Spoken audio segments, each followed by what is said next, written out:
Nshuti bakundwa abakunzi ba Blessed Family, turabasuje cyane uyu munsi. Imana y'amahoro ibane namwe kandi Imana yacu ibishimire cyane. Amen. Umwanya mwiza twongeye kugira ngo twongere duhure. Ntabwo tuzi situation urimo, aho uri n'igihe urimo, ariko turavuga ngo Imana yacu ibane nawe muri uyu mwanya ugiye gufata wumva iki kiganiro. Ikugirire neza, igira aho igukura, igira naho ikugeza mu izina rya Yesu Kristo. Amen. Ndi Emmanuel ntibisanzwe, ndi kumwe na Betty. Karibu sana mu kiganiro. Murakoze. Reka rero twihuse dusenga Imana twinjira muri gahunda y'iki kiganiro. Biteka Imana yacu turakunezerewe kandi turagushimye kubw'ubuntu bwawe n'urukundo rwawe. Tunejejwe n'umugambi wawe mwiza kuri twebwe. Uko wadukunze ukaduha umwana wawe akatwitangira kugira ngo tubone ubugingo buhoraho. Izina ryawe rero nirihabwe icyubahiro. Amen. Ibyo umwana wawe yakoze ku musaraba byatumye tubona ubugingo koko, kandi tubabarirwa n'ibyaha byacu. Hallelujah. Reka wumve iki kiganiro twese tubabarirwe kubw'ayo maraso ya Yesu Kristo. Kandi data wa twese, ibyo byatugize abana bawe. Reka rero tugumye turyoherwe no kwitwa abana bawe, kandi twese hamwe tuzahurire mu gitoro cy'umuzuko. Uko ariko twifurije abumva iki kiganiro mu izina rya Yesu Kristo. Amen. Amen. Karibu rero tugezeho ibyo Imana yagushyize ku mutima. Nkuko twabwiye abantu ko tuzatugira ibihe nk'ibi byo kuguma guhugurana mu ijambo ry'Imana. Karibu. Murakoze. Ku bakunzi bacu n'ukuri Imana yo mu ijuru y'ibitaho kubwo kubana natwe. Ni umwanya muba mwigumye mukadukurikira, natwe ni umwanya tuba twigumye kugira ngo tubane namwe, tube twategura niyo yaba ari ijambo ritoya tukarisangira tugahugurana. Ibi ngibi niyo ntego yacu twihaye. Rero reka Imana ikomeze kudushyigikira kandi Imana ikomeze kuduha imbaraga ndetse no kudushoboza kugira ngo tujye tubasha kubonana inshuro nyinshi. Amen. Amen. Rero nk'uko umaze gusenga, ikintu duharanira muri iyi si ni ukugira ngo tuzabonane muri cya gitondo cy'umuzuko. Kugira ngo tuzaboneke muri cya gitondo cy'umuzuko rero ni uko muri iyi si tuzaba twaritwaye neza. Hari uburyo tugomba kwitwaramo muri iyi si. Hari inyigisho y'ubushize twari twabonye batwigishije ku mbuto z'umwuka wera. Rero byasabaga kugira ngo tugume kuri Yesu, n'amagambo ye agume muri twe kugira ngo tubashe kwera imbuto. Izo mbuto iyo tubashe kuzera turi hano muri iyi si, niko kugenda kugira ngo tuzabashe gusoza urugendo turimo muri iyi si. Ibyo ngibyo rero biba bisaba kugira ngo twihugure buri munsi, twimenyere, dusome ijambo ry'Imana, twumve icyo ridusaba kugira ngo muri iyi si tubashe kuyibamo. Iyi si iri kwirukanka cyane. Iyi si iri kwirukanka, iriho iravuduka, irazana ibintu byinshi cyane. Tekinoloji iriho iraza ikaza igacanga twebwe. Hari igihe tujye twicara tukibaza tuti se ibi bintu ni ibiki? Tugasanga hari ibintu tekinoloji byinshi iri kuzana, ikazana mu bana batoya, ikazana mu rubyiruko, ikazana ugasanga iriho iracanganyikisha abantu. Twebwe wenda tumaze kwigira imbere ho gatoya, ugasanga ibyo bintu turiho turabitekereza, ugasanga ntitwigeze duhura nabyo. Hari icyo byinshi byadukijije. Nk'ubu ngubu tuba twibaza nk'aba bana bacu muri iki gihe barakinira mu nzu. Kera twajyaga hanze gutoba kondo, gukora ibyo biti by'abana, guteka mu dukombe, kugira gute. Ibyo bintu muri iyi minsi ntibiriho. Ahubwo abana bashishikarijwe no kureba tekinoloji, kujya mu matelefone gusa, mu mateleviziyo, ibintu byose ugasanga ni ibintu byinshi biriho birabatwara. Abandi bari kujya mu biyobyabwenge, abandi bari kujya mu biki. Hari indirimbo twigeze duhimba kera ngo umuryango ngo abana bamwe baribaza ngo se ngo ni ibiki, ngo mu rugo iwabo bimeze nabi, ngo ababyeyi barasubiranamo, abana kubera ibyo babona ku babyeyi bakajya mu biyobyabwenge, bakajya kunywa inzoga, bakajya kugira gute. Ibintu muri kubyumva muri iyi minsi bisigaye biriho birangiriza urubyiruko rw'uyu munsi, biriho birangiriza abantu bakuru, biriho birangiriza abantu batandukanye. Kandi ibi ngibi muri iyi si turimo ni ukubera yuko iri kuvuduka cyane, ikatwibagiza noneho no kugira ngo dutegure imbere ejo hazaza. Ariko muri ibyo byose tugomba kujya twibukiranya. Niba ugize amahirwe ukabasha kugira ubona ukamwibutsa yuko Yesu Kristo ari we buruhukiro.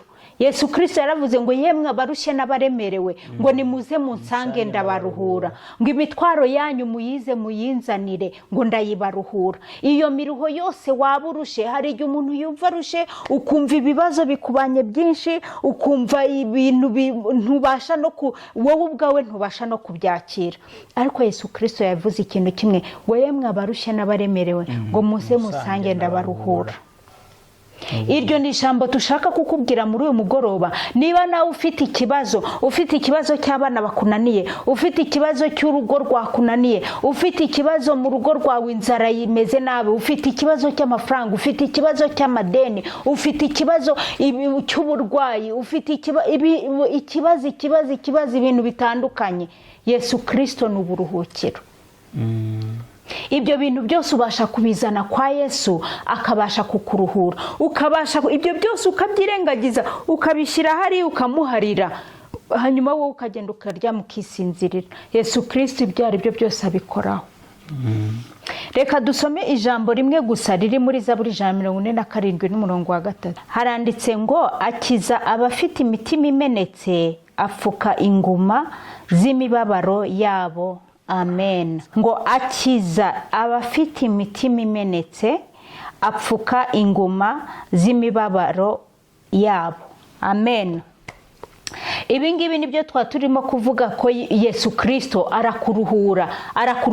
Hano none aravuze ngo akiza abafite imitima imenetse, ngapfuka n'inguma z'imibabaro yabo.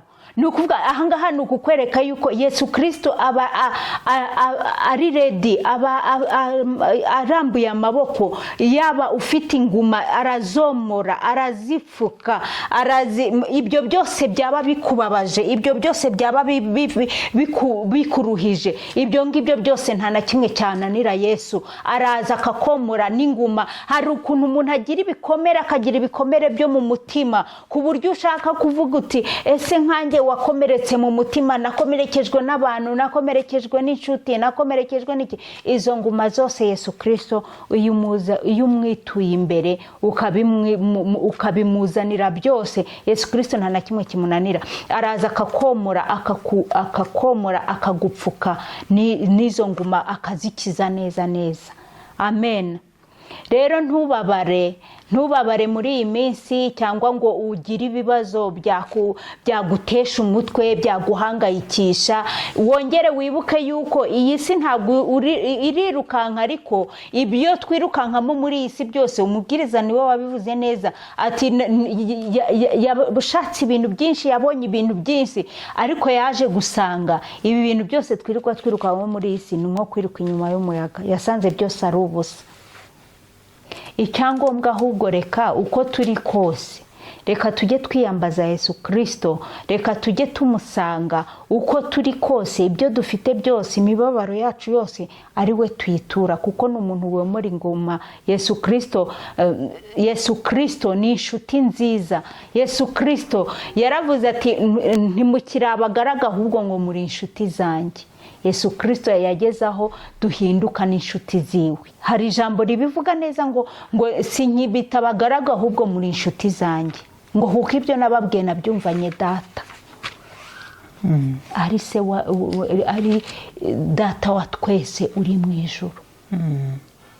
Bene data rero reka mbabwire, muri iyi minsi haba hari inshuti, umuntu agira inshuti, ukagira inshuti nziza, hari inshuti mbi, hari inshuti zigukomeretsa umutima, hari inshuti zigumana nawe mu bibi no mu byiza, hari inshuti ziba zikwegereye, hari inshuti zikwitaza, hari inshuti za kure, hari inshuti za hafi. Inshuti zose, muri izo nshuti zose ntihaburamo n'igukomeretsa.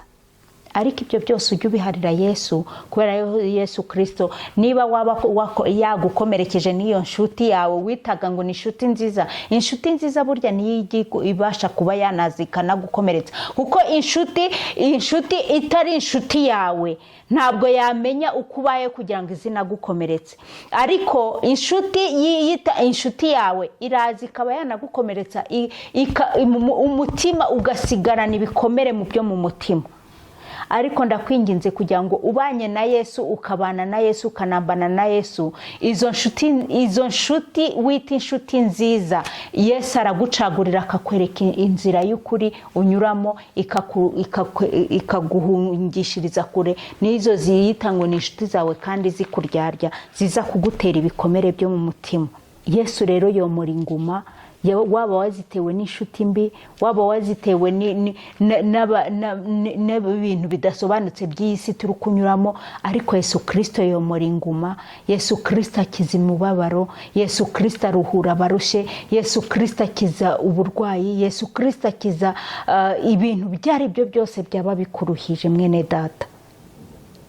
Ikintu tuba dushaka guhumurizanya, kubera yuko umuntu muri iyi minsi ni mugari.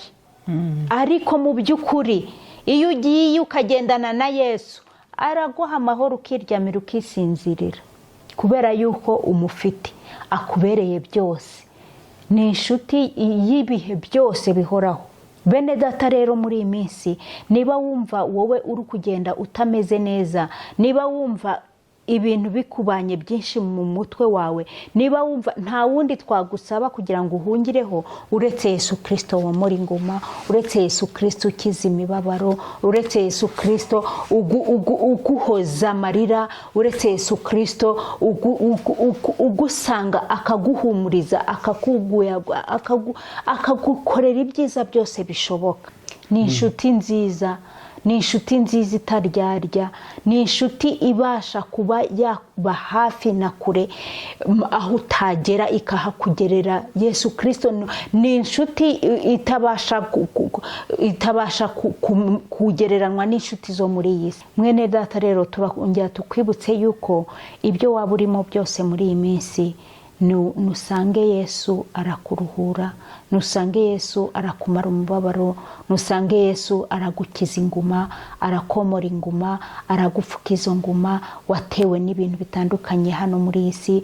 Ibyo ngibyo rero nibyo tuba twifuriza buri mwe wese, kugira ngo yongere yibuke asange Yesu, kuko Yesu ni inshuti nziza itagitererana abamwizeye. Reka dusenge Imana kugira ngo Imana ize idushoboze kandi twiteho muri iyi minsi, kugira ngo ibe hafi yacu, ikomeze no kuduhumuriza. Reka duce bugufi dusenge.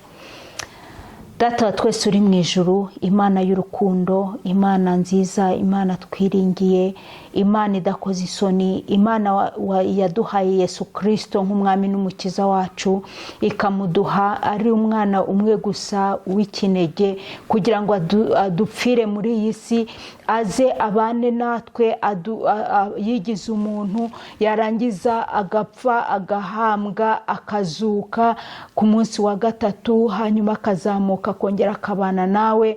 Turagushimiye yuko wamuduhaye kugira ngo twebwe dukire ibyaha, hanyuma Data wa twese twibuke yuko akiza imibabaro, akiza imiruho n'imihate yo muri iyi si, ari inshuti nziza itajya itererana abamusanze. Mu izina rya Yesu Kristo rero turakwinginze kugira ngo dukomeze twikomeze kuri Yesu Kristo.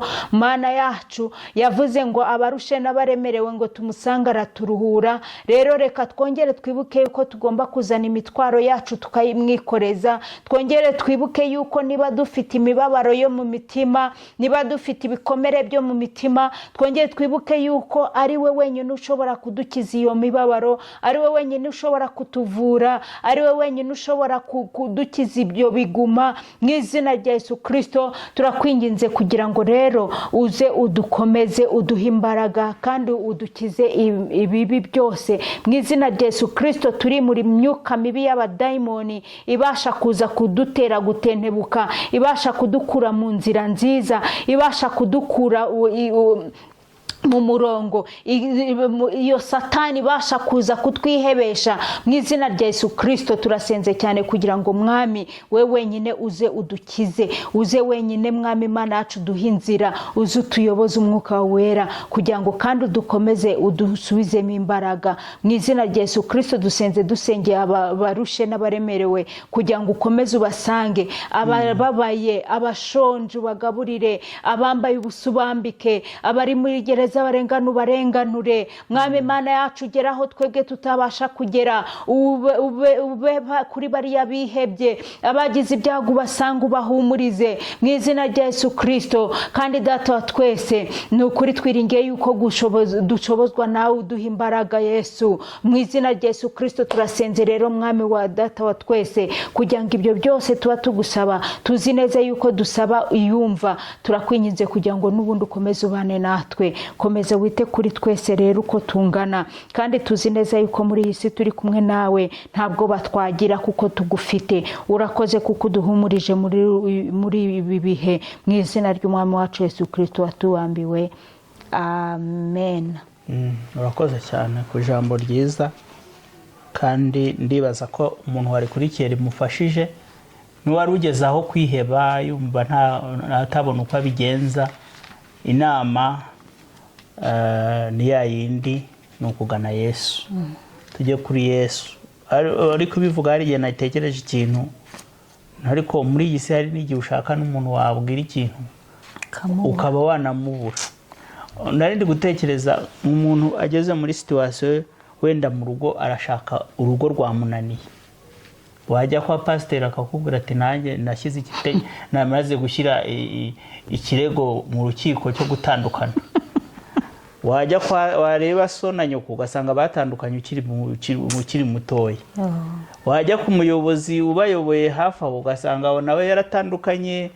Wabaza marene ugasanga nta umugabo n'umugore babana just bavuga bati ntibakibana no mu cyumba kimwe. Ese ubwo nk'ubwo uri muri iyo situation uko hari igihe umwana w'umuntu agera akavuga ati ariko ubu niko nibi bintu nuko bimeze, ariko ntabwo bintu ari uko bimeze.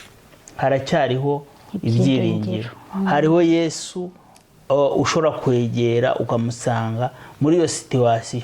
Muramutse mubigenzemo neza, mukongera mukegera Yesu, mukasubira akaza kongera akaba hagati muri mwe, akabongera akaba urufatiro y'urugo, mukamushyira imbere, mukamwizera, mukamushakaho ubufasha, bishobora gukoreka. Ariko urebeye muri situation y'isi wahita ibintu bivamo.